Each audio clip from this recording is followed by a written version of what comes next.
దేవుని నామమునకు మహిమ కలుగునుగాక. అనుదిన పరిశుద్ధ గ్రంథ పఠనము. జూన్ 6. ప్రార్థన. దయగల తండ్రి, కృపగల దేవ, పరిశుద్ధుడా, నీకు వందనాలు, స్తోత్రాలు.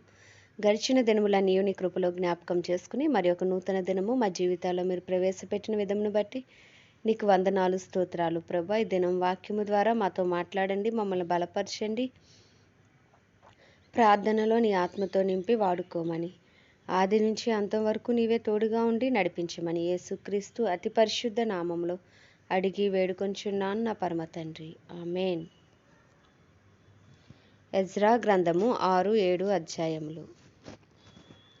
6వ అధ్యాయము. అప్పుడు రాజైన దర్యావేషు ఆజ్ఞ ఇచ్చినందున బబులోనులో ఖజానాలోని దస్తావేజు కొట్టులో వెదకగా మాదీల ప్రదేశమందు ఎగ్బాతానా అను పురములో ఒక గ్రంథము దొరికెను. దానిలో వ్రాయబడి ఉన్న ఈ సంగతి కనబడెను. రాజైన కోరేషు ఏలుబడిలో మొదటి సంవత్సరమందు అతడు యెరూషలేములో ఉండు దేవుని మందిరమును గూర్చి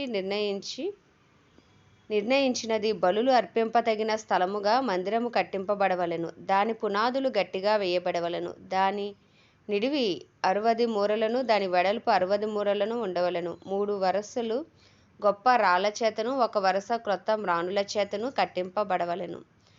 దాని వ్యయమును రాజు యొక్క ఖజానాలో నుండి ఇవ్వవలెను.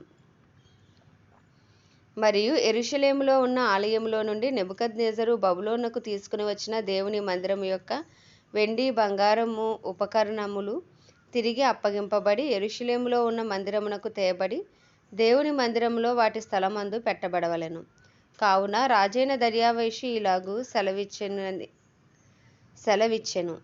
నది అవతల అధికారి అయిన తత్తెనై అను నీవును, షెతర్బోజ్నెయి అను నీవును, నది అవతల మీతో కూడా ఉన్న అపర్సెకాయులను యూదుల జోలికి పోక దేవుని మందిరపు పని జరుగనిచ్చి వారి అధికారిని పెద్దలను దేవుని మందిరమును దాని స్థలమందు కట్టింపనీయుడి. మరియు దేవుని మందిరమును కట్టించున్నట్లుగా యూదుల యొక్క పెద్దలకు మీరు చేయవలసిన సహాయమును గూర్చి మేము నిర్ణయించినదేమనగా, రాజు యొక్క సొమ్ములో నుండి, అనగా నది అవతల నుండి వచ్చిన పన్నులో నుండి వారు చేయు పని నిమిత్తము తడువు ఏమాత్రమును చేయక వారి వ్యయమునకు కావలసిన దాని ఇవ్వవలెను.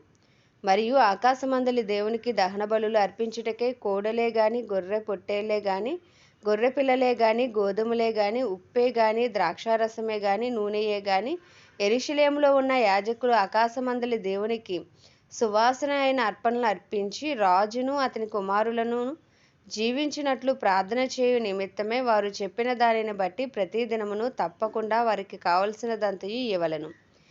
ఇంకను మేము నిర్ణయించినదేమనగా, ఎవడైనను ఈ ఆజ్ఞ భంగపరచిన ఎడల వాని ఇంటి వెన్ను గాడి ఊడదీయబడి నిలువనెత్తబడి దాని మీద వాడు ఉరితీయింపబడును. ఆ తప్పును బట్టి వాని ఇల్లు పెంటరాసి చేయబడును. ఏ రాజులే గాని, ఏ జనులే గాని ఈ ఆజ్ఞను భంగపరిచి యెరూషలేములో ఉన్న దేవుని మందిరమును నశింపజేయుటకై చేయి చాపిన ఎడల తన నామమును అక్కడ ఉంచిన దేవుడు వారిని నశింపచేయును. దర్యావేషు అని నేను ఈ ఆజ్ఞ ఇచ్చితిని, మరియు అది అతి వేగముగా జరగవలనని వ్రాయించి అతడు తాకీదుగా పంపించెను. అప్పుడు నది అవతల అధికారి అయిన తత్తెనయును, షెతర్బోజ్నయీమును వారి పక్షమునున్నవారును రాజైన దర్యావేషు ఇచ్చిన ఆజ్ఞ చొప్పున వేగముగా పని జరిపించిరి. యూదుల పెద్దలు కట్టించుచు ప్రవక్త అయిన హగ్గయియు, ఇద్దో కుమారుడైన జెకర్యాయు హెచ్చరించుచున్నందున పని బాగుగా జరిపిరి. ఈ ప్రకారము ఇశ్రాయేలీల దేవుని ఆజ్ఞను అనుసరించి వారు కట్టించుచు కోరేషు, దర్యావేషు, అర్తహషస్త అను పారసీక దేశపు రాజుల ఆజ్ఞ చొప్పున ఆ పని సమాప్తి చేసిరి. రాజైన దర్యావేషు ఏలుబడి యందు 6వ సంవత్సరము అదారు నెల 3వ నాటికి మందిరము సమాప్తి చేయబడెను. అప్పుడు ఇశ్రాయేలీలను, యాజకులను, లేవీయులను చెరలో నుండి విడుదల నొందిన తక్కిన వారును దేవుని మందిరమును ఆనందంతో ప్రతిష్ఠించిరి. దేవుని మందిరమును ప్రతిష్ఠించినప్పుడు 100 ఎడ్లను, 200 పొట్టేళ్లను, 400 గొర్రెపిల్లలను ఇశ్రాయేలీలకు అందరికీ పాప పరిహారార్థ బలిగా, ఇశ్రాయేలీల గోధుమల లెక్క చొప్పున 12 మేకపోతులను అర్పించిరి. మరియు వారు యెరూషలేములోనున్న దేవుని సేవ జరిపించుటకై మోషే యొక్క గ్రంథమునందు వ్రాసిన దానిని బట్టి తరగతుల చొప్పున యాజకులను, వరుసల చొప్పున లేవీయులను నిర్ణయించిరి. చెరలో నుండి విడుదల నొందిన వారు మొదటి నెల 14వ దినమున పస్కా పండుగ ఆచరించిరి. యాజకులను లేవీలను తమను తాము పవిత్రపరచుకొని పవిత్రులైన తర్వాత చెరలో నుండి విడుదల నొందిన వారందరి కొరకును తమ బంధువులైన యాజకుల కొరకును తమ కొరకును పస్కా పశువును వధించిరి. కావున చెరలో నుండి విడుదల నొంది తిరిగి వచ్చిన ఇశ్రాయేలీల దేవుడైన యెహోవాను ఆశ్రయించుటకే దేశమందుండు అన్యజనులలో అపవిత్రత నుండి తమను తాము ప్రత్యేకించుకొనిన వారందరూ వచ్చి తిని పులియని రొట్టెల పండుగను 7 దినముల ఆనందముతో ఆచరించిరి. ఏలయనగా ఇశ్రాయేలీల దేవుని మందిరపు పని విషయమై వారి చేతులను బలపరచుటకు యెహోవా అష్షూరు రాజు హృదయమును వారి వైపు త్రిప్పి వారిని సంతోషింపజేసెను. ఎజ్రా గ్రంథము 7వ అధ్యాయము. ఈ సంగతులు జరిగిన పిమ్మట పారసీక దేశపు రాజైన అర్తహషస్త యొక్క ఏలుబడిలో ఎజ్రా బబులోను దేశము నుండి యెరూషలేము పట్టణమునకు వచ్చెను.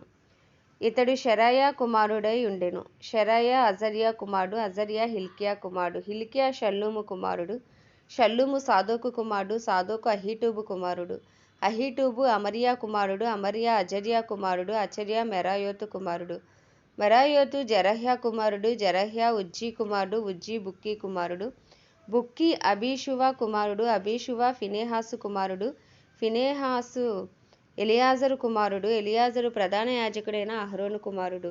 ఈ ఎజ్రా ఇశ్రాయేలీల దేవుడైన యెహోవా అనుగ్రహించిన మోషే యొక్క ధర్మశాస్త్రమునందు ప్రవీణత గల శాస్త్రి మరియు అతని దేవుడైన యెహోవా హస్తము అతనికి తోడుగా ఉన్నందున అతడు ఏ మనవి చేసినను రాజు అనుగ్రహించును.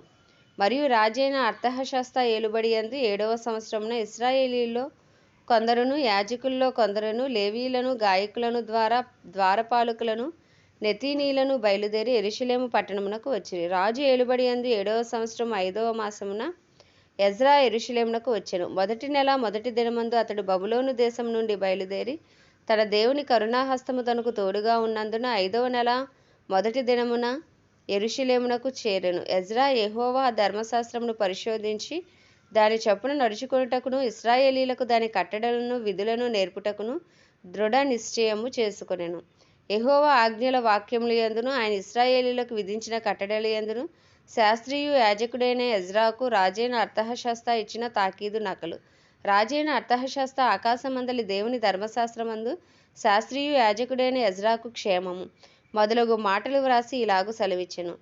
చేతనున్న నీ దేవుని ధర్మశాస్త్రమును బట్టి యూదాను గూర్చి యెరూషలేమును గూర్చి విమర్శ చేయుటకు నీవు రాజు చేతను అతని 7 మంత్రుల చేతను పంపబడితివి గనుక మేము చేసిన నిర్ణయమేమనగా మా రాజ్యమందుండి ఇశ్రాయేలీలలోను వారి యాజకులలోను లేవీలలోను యెరూషలేము పట్టణమునకు వెళ్ళుటకు మనఃపూర్వకంగా ఇష్టపడు వారెవరో వారందరూ నీతో కూడా వెళ్ళవచ్చును. మరియు యెరూషలేములో నివాసములు గల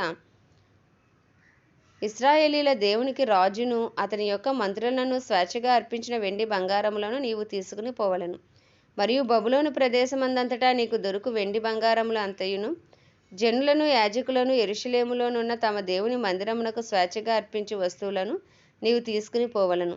తడువు చేయక నీవు ఆ ద్రవ్యము చేత ఎడ్లను, పొట్టేలను, గొర్రెపిల్లలను, వాటితో కూడా ఉండవలసిన భోజనార్పణములను, పానార్పణములను కొని యెరూషలేమందుండు మీ దేవుని మందిరపు బలిపీఠము మీద వాటిని అర్పించుము. మిగిలిన వెండి బంగారములతో మీ దేవుని చిత్తానుసారంగా నీకును వారికిని యుక్తమని తోచిన దానిని చేయవచ్చును. మరియు నీ దేవుని మందిరపు సేవ కొరకు నీకియ్యబడిన ఉపకరణములను నీవు యెరూషలేములోని దేవుని ఎదుట అప్పగింపవలెను. నీ దేవుని మందిర విషయములో దానమిచ్చుటకే మరి ఏదైనాను నీకు కావలసిన ఎడల అది రాజు యొక్క ఖజానాలో నుండి నీకు ఇయ్యబడును. మరియు రాజువైన అర్తహషస్తాను నేనే నది అవతలనున్న ఖజానాదారులైన మీకు ఇచ్చు ఆజ్ఞ ఏదనగా ఆకాశమందలి దేవుని ధర్మశాస్త్రములో శాస్త్రియు యాజకుడైన ఎజ్రా మిమ్మును ఏదైనా అడిగిన ఎడల ఆలస్యము కాకుండా మీరు దాన్ని చేయవలెను. 1000 తూముల గోధుమలు, 200 మణుగుల వెండి, 300 తూముల ద్రాక్షారసము, 300 తూముల నూనె, లెక్క లేకుండా ఉప్పును ఇవ్వవలెను. ఆకాశమందలి దేవుని చేత ఏది నిర్ణయమాయెనో దాన్ని ఆకాశమందలి దేవుని మందిరమునకు జాగ్రత్తగా చేయింపవలసినది. రాజు యొక్క రాజ్యం మీదకిని అతని కుమారుల మీదకిని కోపం ఎందుకు రావలెను? మరియు యాజకులను, లేవీలను, గాయకులను, ద్వారపాలకులను, నెతీనీలను, దేవుని మందిరపు సేవకులైన వారందరిని గూర్చి మేము మీకు నిర్ణయించినదేమనగా వారికి శిస్తు గాని సుంకము గాని పన్ను గాని వేయుట కట్టడపు న్యాయము కాదని తెలుసుకొనుడి. మరియు ఎజ్రా నది అవతలనున్న జనులకు తీర్పు తీర్చుటకై నీ దేవుడు నీకు దయచేసిన జ్ఞానము చొప్పున నీవు నీ దేవుని యొక్క ధర్మశాస్త్ర విధులను తెలుసుకొనిన వారిలో కొందరిని అధికారులుగాను న్యాయాధిపతులుగాను ఉంచవలెను. ఆ ధర్మశాస్త్ర విషయంలో తెలియని వారెవరో వారికి నేర్పవలెను. నీ దేవుని ధర్మశాస్త్రము గాని రాజు యొక్క చట్టము గాని గైకొనని వాడెవడో త్వరగా విచారణ చేసి మరణశిక్ష అయినను స్వదేశ త్యాగమైనను ఆస్తి జప్తి అయినను ఖైదునైనను వానికి విధింపవలెను. యెరూషలేములో నుండి యెహోవా మందిరమును అలంకరించుటకు రాజునకు బుద్ధి పుట్టించినందునను రాజును అతని మంత్రులను రాజు యొక్క మహాధిపతులను నాకు దయ అనుగ్రహింపజేసినందునను మన పితరుల దేవుడైన యెహోవాకు స్తోత్రము కలుగునుగాక. నా దేవుడైన యెహోవా హస్తము నాకు తోడుగా ఉన్నందున నేను బలపరచబడి నాతో కూడా వచ్చుటకు ఇశ్రాయేలీల ప్రధానులను సమకూర్చితిని. ఆమేన్. దేవుడి పరిశుద్ధ వాక్యం మన వినికిడిలో దీవించునుగాక. ప్రార్థన.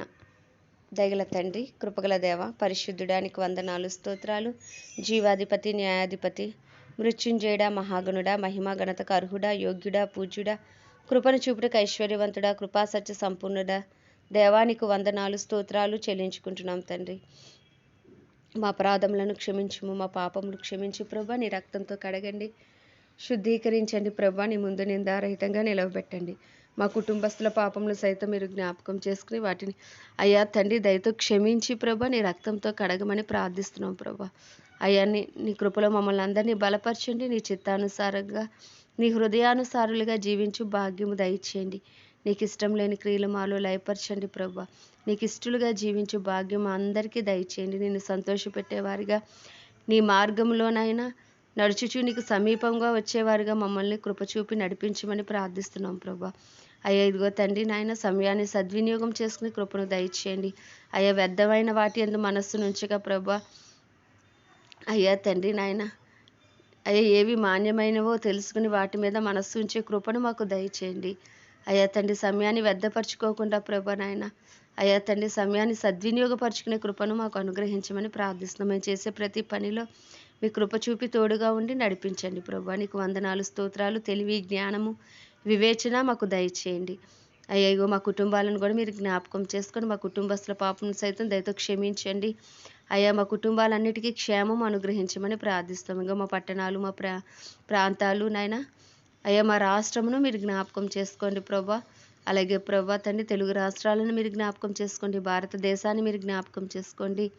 భారతదేశాన్ని మీరు స్వస్థపరచండి. శారీరకంగా, మానసికంగా, ఆధ్యాత్మికంగా, రాజకీయ పరంగా, సాంఘిక పరంగా అయ్యా అన్ని రంగాలుగా మా భారతదేశం స్వస్థత పొందునుగాకని ప్రార్థిస్తున్నాం ప్రభా. అయ్యా నీ కృప కలుగునుగాకని ప్రార్థిస్తున్నాం ప్రభు. ఇదిగోనైనా నీ పేరు పెట్టబడిన నీ జనులు తమ్మును తాము తగ్గించుకుని పాపం విడిచి ప్రార్థించినప్పుడు దేశాన్ని స్వస్థపరుస్తానన్న వాగ్దానం ఇగో మా భారతదేశం పక్షంగా కూడా మీరు నెరవేర్చమని ప్రార్థిస్తున్నాం ప్రభు. ఇగో కడవరి వర్షమే మీరు దిగిరండి, కడవరి ఉజ్జీవాన్ని రగిలించండి.